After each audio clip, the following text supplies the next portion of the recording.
కర్జికాయలు చేస్తున్నాను. గోధుమ పిండి పిసుకుతున్నా. అంటే గోధుమ పిండి పిసికేటప్పుడు చూపించలేదు కదా, చూపిస్తామంటే గుర్తులేదు. ఇప్పుడు గుర్తొచ్చింది వీడియో తీసామని, అందుకే ఇప్పుడు చూపిస్తున్నాను. చూడండి ఫ్రెండ్స్, ఇలా బాగా ఒక అర్ధగంట ఇది పిండి పిసికి పెట్టినా అనమాట, చపాతీ పిండి. దీనికి చిన్న చిన్న బాల్స్ లెక్క చేసి అలా పెట్టుకొని కర్జికాయలు చేయడం. ఇంకా పప్పుల కర్జికాయలు నాకు కూడా రాకుండా ఫస్ట్లో నేర్చుకున్నా చిన్న చిన్నగా. అల్లడం అంత నీట్గా రాదు, కానీ అట్లా అల్లుతా, ఒకరిని పిలుచుకోకుండా నా అంతకు నేనైతే అల్లుకుంటా. అలా చేస్తున్నాను అనమాట నేను. ఇవన్నీ అయితే చూడాలి ఇప్పుడు.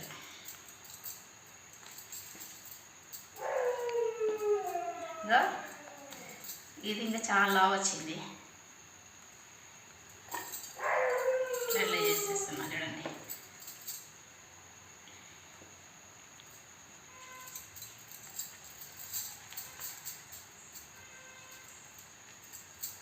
కొంచెం ఆయిల్ వేసుకొని పిండిలో, చపాతీ పిండిలో బాగా ఒక అర్ధగంట సేపు నానబెట్టుకోవాలా. అంటే పిసికి పిండి ఎట్లే వదిలేయాలా, బాగా స్మూత్గా నానుతుంది అనమాట పిండి.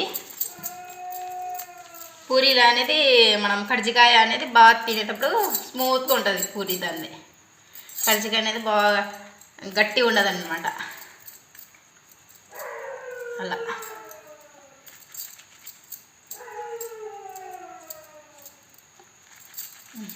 కావాలా చూడండి ఫ్రెండ్స్. ఇలా అన్నీ ఇట్లా రోల్ చేసుకొని ఇలా ఫ్రెష్ చేసేసిన అనమాట. ఇలా అన్నీ చేసుకోవాలా. ఇలా అన్నీ చేసుకున్న తర్వాత నేను ఇప్పుడు పూరి చేసి చూపిస్తాను మీకు.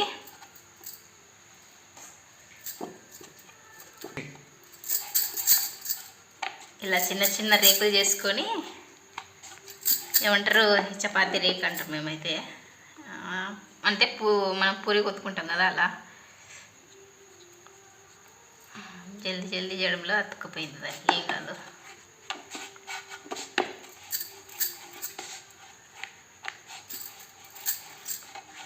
ఇలా పూరి సైజులో చేసుకోవాలన్నమాట, చిన్నగా. అంటే మనకి ఎంత సైజు కావాలంటే అంత సైజు పెంచవచ్చు. నేనైతే చిన్న చిన్నవి చేస్తున్నా. కర్జికాయ, పప్పుల కర్జికాయ చిన్న సైజు చేయాలని ఇట్లా చిన్నగా చేస్తున్నాను అనమాట రేకు. ఇలా అన్నీ ఒత్తుకొని ఒక 5-6 ఒత్తి. ఇది వచ్చేసి పప్పుల పిండి. పప్పుల పిండిలో వచ్చేసి నేను ఏమేమి వేసినా చెప్తాను మీకు. కొబ్బరి, బెల్లము, ఇలాచి, పప్పులు అందరికీ తెలుసులేండి, చెప్తున్నా ఫస్ట్ నుంచి నేనేమి.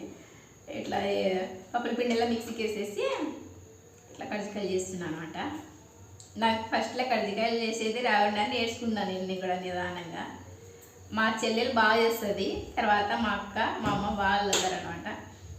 అంటే ఇవి రేపు నిండా పెట్టి పిండి పక్కకు వస్తే మళ్ళీ ఏమంటారు, ఈ జాయింట్లు అనేది కరెక్ట్గా అటాచ్ కావాలన్నమాట. పిండి పడితే.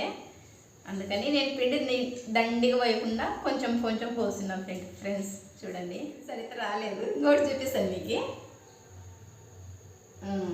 ఇలా వచ్చేసింది.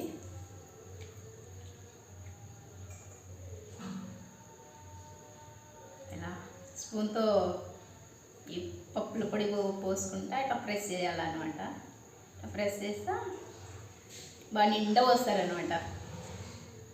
నేను పిల్లప్పుడు బాగా దండిగా చేస్తున్నారనమాట మా అమ్మ వాళ్ళు. నాగుల చేతికి అయితే మా అమ్మ బాగా ఇంత టిఫిన్కి చేస్తుండే. కర్జికాయలు మా అమ్మ భలే అల్లుతుంది అనమాట.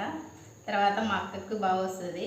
తర్వాత వచ్చేసి మా చెల్లెలు బాగా నేర్చుకున్నది. అందరికంటే చిన్న పాప నేర్చుకుంది. మా చెల్లెలు అయితే భలే అల్లుతుంది కర్జికాయలు.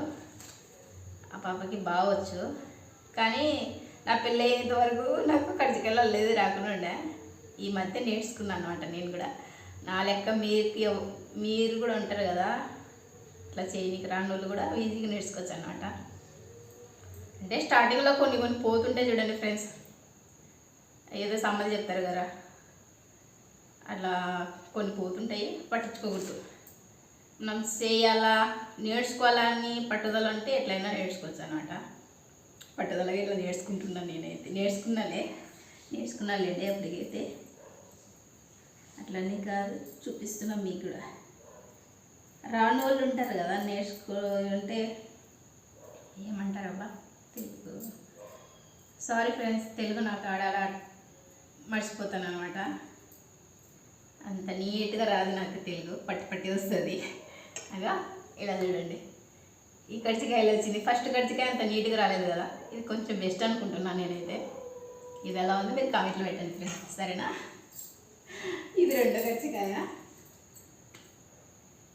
ఇలా చేసుకుంటున్నాను నేనైతే. ఇంత రాదు అనే వాళ్ళు కూడా నేర్చుకోవచ్చు అనమాట. పట్టుదల అంటే సాధించచ్చు. నేను పట్టుదలగా నేర్చుకున్నా, కానీ అంత నీట్గా రాలేదు, కానీ వచ్చిన కాడికి బాగానే సాధించిన. నా పట్టుదలకి నేను సాధించినని అనుకుంటున్నాను నేనైతే. కజ్జికాయలు తినడం ఇష్టం కాబట్టి నేర్చుకున్నా అట్లనే. అంత చెండాలంగా ఏం చేయలేండి, కానీ నీట్గా చేస్తాను. ఏమంటే ఇప్పుడు రేకు నిండా పిండి దండే పోయకుండా కొంచెం లూజ్ వస్తుంది రేకు. ఇదో చూడండి ఫ్రెండ్స్, మీకు కనిపిస్తుంది చూడండి. ఇప్పుడు పిండి బాగా రేకు నిండా ఉండదనుకో, ఇట్లా కజ్జికాయ లూజ్ ఉండదు అనమాట, బాగా ఫిట్గా ఉంటుంది. ఇది అట్లా లేదనమాట, లూజ్ ఉంది కొంచెం. ఇలా ఇవన్నీ ఎట్లా చేసి చూపిస్తాను మీకు. ఇప్పుడైతే ప్రస్తుతానికి ఎన్ని చేసిన 7 కజ్జికాయలు అల్లిన. 7 కజ్జికాయలలో ఏ కజ్జికాయ బాగుందో కామెంట్ పెట్టండి, సరేనా? మరి చూపిస్తాను మీకు ఇంకా. అవి చూడండి ఫ్రెండ్స్, అన్నీ ఇలా ఏమంటారు ఇట్లా చేసేసిన అనమాట. కజ్జికాయలు అన్నీ అల్లేసిన. ఇప్పుడు ఆయిల్లో వేసేస్తున్నా.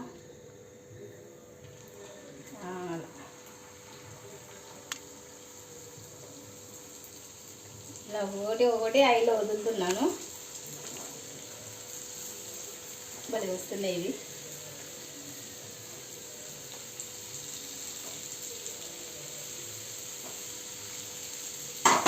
ఇలా కడాయిలో ఎన్నైతే పడతాయో ఇట్లా వేసేసి ఒక్కొక్కటి ఇట్లా బాగా ఫ్రై చేద్దాం.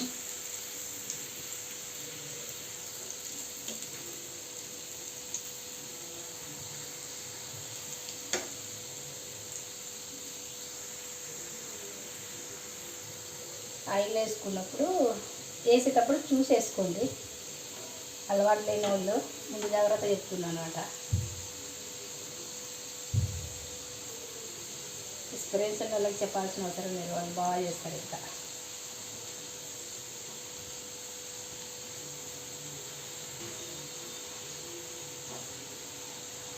ఇలా అయితే బాగా ఇట్లా తిప్పి ఆయిల్ కాల్చుతున్నా.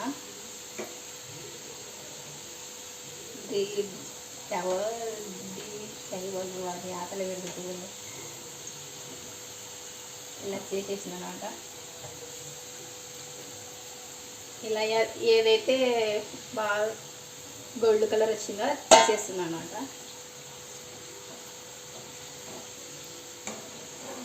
ఇలా బాగా ఫ్రై చేసుకోవాలా, గోల్డ్ కలర్ వచ్చింది వరకు.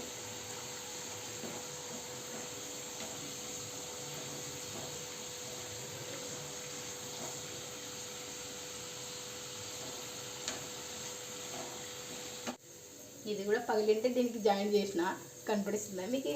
అదా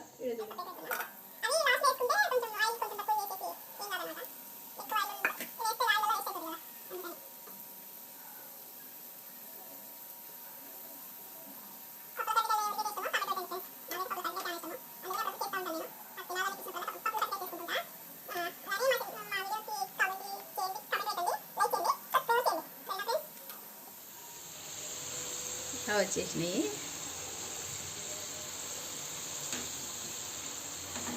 మనకు తినాలనిపించినప్పుడల్లా దండిగా లేకునే కొన్ని చేసుకోవచ్చు. అంటే ఓపిక కావాలి కదా దండిగా చేసుకోవాలంటే. కజ్జికాయలు చాలాసేపు టైం పడుతుంది, అందుకని చాలా లేకుండా కొన్ని అయినా చేసుకోవచ్చు. ఒక 10, 12 అట్లా 20 వరకు అయినా చేసుకోవచ్చు. మనకు ఓపిక పట్టించి నేనే చేసుకోవచ్చు. నాకైతే ఇప్పుడు కొంచెం పిండిది మన అంటే వారం కిందట చేసేసింది అంతకుముందు. అప్పుడు కూడా కొన్ని చేసింటే ఏవైపోయినాయి, కొంచెం పిండి ఉంటే మళ్ళీ ఇప్పుడు చేసిన అనమాట. అలా ఒకేసారి చేయాలంటే అలుపు వస్తుంది కదా, చేయలేము. అందుకని అవి ఒకేసారి చేసి పెట్టినా కానీ ఎళ్ళనో ఉంటాయి టేస్ట్. అప్పుడప్పుడు ఫ్రెష్గా ఉంటే టేస్ట్గా బాగా వేడి వేడిగా ఉంటాయి కదా, 2-3 రోజులకు అట్లా చేసుకుంటుండే కానీ కొన్ని కొన్ని బాగుంటాయి. జనాలు దండి ఉన్నోళ్ళు అయితే అందరు కలిసి బాగా ముచ్చట్లు పెట్టి చేసుకోవచ్చు. నేను ఒక్కదాన్నే కదా, అంత ఇంట్లో పని చేసుకొని ఇక వెళ్ళ చేసేందుకు అంత ఓపిక ఉండదు. అందుకని కొన్ని కొన్ని చేసుకుంటున్నా ఫ్రెండ్స్. ఇలా బాగా గోల్డ్ కలర్లో వచ్చినాక తీసేయాలన్నమాట. భలే బాగుంటాయి పప్పుల కర్జికాయలు. చేసుకొని తిని కామెంట్ పెట్టండి అందరు, సరేనా? మరి చూడండి ఎలా ఉండే మా కర్జికాయలు కామెంట్ పెట్టండి. అయ్యో ఆయిల్ నా పైన వస్తుంది. కర్జికాయ ఆయిల్ వేసేటప్పుడు చూసేయండి ఫ్రెండ్స్. నేనైతే మీద పోసుకుంటుంటే అందుకే చెప్తున్నా మీకు. ఈ ఆడ జాగ్రత్తగా లేకుండా కానీ ఆయిల్ కాడ మటుకు చాలా జాగ్రత్తగా ఉంటాను నేనైతే, భయం నాకు. ఇది చూడండి ఫ్రెండ్స్ ఎంత బాగా ఊగుతుంది కదా.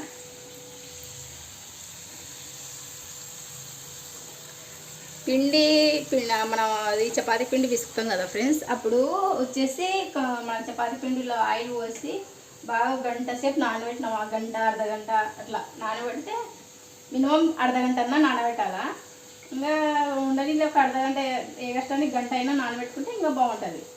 అంటే పిండి ఎంత నానిందనుకో మనకు కర్జికాయ రేకు అంత స్మూత్గా ఉంటుంది అనమాట. ఇట్లా కొరికేలాగా గట్టిగా ఉండదు, బాగా మెత్తగా ఉంటుంది అనమాట. ఇట్లా పొంగడం కూడా బాగా పొంగుతాయి. ఆయిల్ పోసి మనం చపాతీ పిండి పిసుకుంటాం కదా, మళ్ళీ ఏమంటారబ్బా అదే ఎక్స్ట్రా నానబెట్టింటాము అందుకు, కాబట్టి ఇట్లా పొంగుతాయి అనమాట. టైం ఎక్కువ తీసుకొని పిండి నానబెట్టింటాము. తర్వాత వచ్చేసి ఆయిల్ పోసి ఉంటాం కదా పిండిలో, అందుకని ఇలా పొంగుతాయి బాగా. ఇలా ఉండేసి చెప్పండి ఫ్రెండ్స్. వేసేసి తర్వాత వేసేస్తాను. అవి పూరీలు ఉన్నాయి, అవి వేసిన తర్వాత వేస్తాను. ఇలా పిండి మిగిలిందనమాట, చపాతీ పిండి ఇందుకు వేసేయాలని పూరి చేస్తున్నాను అనమాట.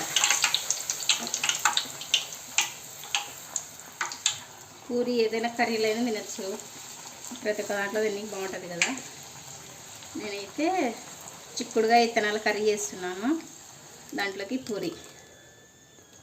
పప్పుల పిండి కొంచెం ఉండేది ఫ్రెండ్స్, పిండి కొంచెం దండిగా నానబెట్టినందుకు ఇలా పూరీలోకి పనికొచ్చింది ఈ పిండి. అలా ఒకవేళ మనం పిండి చపాతీ పిండి ఎక్కువ నానబెట్టినా కానీ ఇలా యూజ్ చేసాను అనమాట, వేస్ట్ చేయకుండా.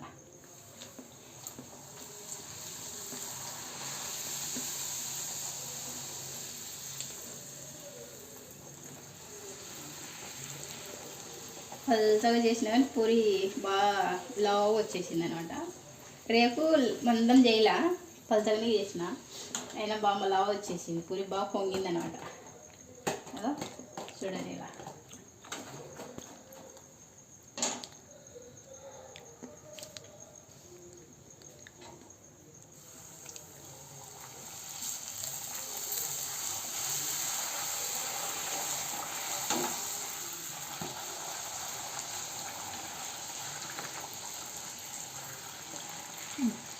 చూడండి ఫ్రెండ్స్, ఫైనల్గా అయితే ఇలా చేసేసిన పప్పుల కర్జికాయలు. తర్వాత వచ్చేసి కర్జికాయలకి చేయగా మిగిలే పిండి ఇది పూరీలు చేసేసిన. టేస్ట్ ఎలా ఉందో తిని చెప్తాను మీకు.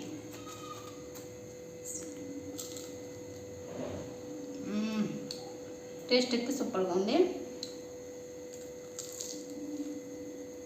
ఇవి వేడిగా ఉన్నాయి కదా, వేడిగా ఉన్నందుకు రేపు ఇది పూరి మీద రేపు మెత్తగా ఉందన్నమాట. కొంచెం ఆరినాయి, చల్లగా అయినాయి అనుకో బాగా గట్టిగా కరం కరం అని బాగుంటాయి. ఇప్పుడైతే కొంచెం వేడి వేడిగా ఉన్నందుకు లోపల పిండి కూడా ఇలా ఉంది. ఆయిల్ వేసినందుకు పిండి పొడి పొడిగా లేదనమాట, ఇట్లా గట్టిగా ఉంది అనమాట. అలా ఫ్రెండ్స్, సరేనా? మరి మా వీడియో నచ్చితే లైక్ చేయండి, కామెంట్ చేయండి, సబ్స్క్రైబ్ చేయండి, సరేనా ఫ్రెండ్స్? బాయ్ మరి.